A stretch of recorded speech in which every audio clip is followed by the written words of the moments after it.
Praise the Lord.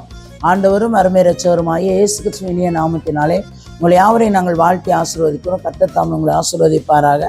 இன்றைய தேவ வார்த்தை சங்கீதம் 55 அதிகாரம் 16வது வசனமும் 7வது வசனமும் சொல்லுகிறது பாருங்க. நானும் தேவனை நோக்கி கூப்பிடுவேன், கர்த்தர் என்னை ரட்சிப்பார். அல்லேலூயா. நல்லா கவனிங்க.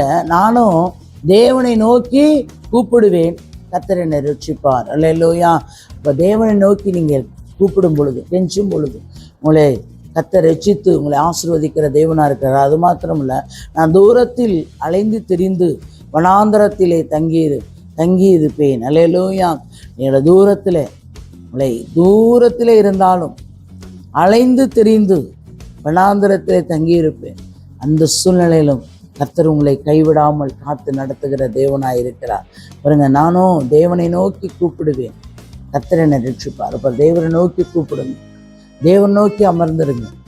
அமர்ந்திருக்கும் பொழுது கர்த்தர் உங்களுக்கு பெரிய காரியத்தை செய்கிற தேவனாக இருக்கிறார்.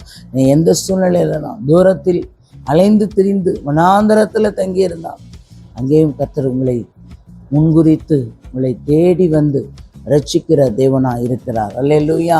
ரட்சிக்கிறது மட்டும் அல்ல, உங்களுடைய எந்த சூழ்நிலையும் அவர் கைவிடாமல் கரம் பிடித்து நடத்துகிற தேவனா இருக்கிறார். அல்லேலூயா, அல்லேலூயா. கர்த்தரை பிடித்து கொள்ளுங்கள். கர்த்தர் ஒரு நாளும் கைவிடாத தேவனா இருக்கிறார். அல்லேலூயா. இப்போ அவர் ஜீவனுள்ள தேவன், அவர் உண்மையுள்ளவர், அவர் வாக்கு மாறாத தேவன். நீங்கள் கூப்பிடும் பொழுது உங்களுடைய ஜெபத்தை கேட்கிறவராக இருக்கிறார். நீங்கள் மன்றாடும் பொழுது உங்களுடைய மன்றாட்டை அவர் செவி கொடுத்து அவர் கேட்டு உங்களுக்கு பதில் தந்து நடத்துகிற தேவனாக இருக்கிறார். எந்த சூழ்நிலையிலும் உங்களை கைவிட மாட்டார். கர்த்தர் பெரிய காரியத்தை செய்வாராக. தகப்பனே, மை துதிக்கிறோம், சோத்திரம். கர்த்தாவே, சர்வ வல்லமையுள்ள தெய்வமே, மை துதிக்கிறோம், சோத்திரம். நேற்றும் இன்று மாறாத நல்ல தகப்பனே, இந்த பரிசுத்தம் உள்ள கரத்தில் ஒரு விஷயங்களை தாழ்த்தி உங்களுடைய பொறுப்பாற்ற தரேன். தேவன் பொறுப்பிடுங்க, ஆசீர்வதி. இயேசுவின் நாமத்தில் வேண்டிக் கொள்கிறோம் எங்கள் ஜீவனுள்ள நல்ல பிதாவே. ஆமேன், ஆமேன்.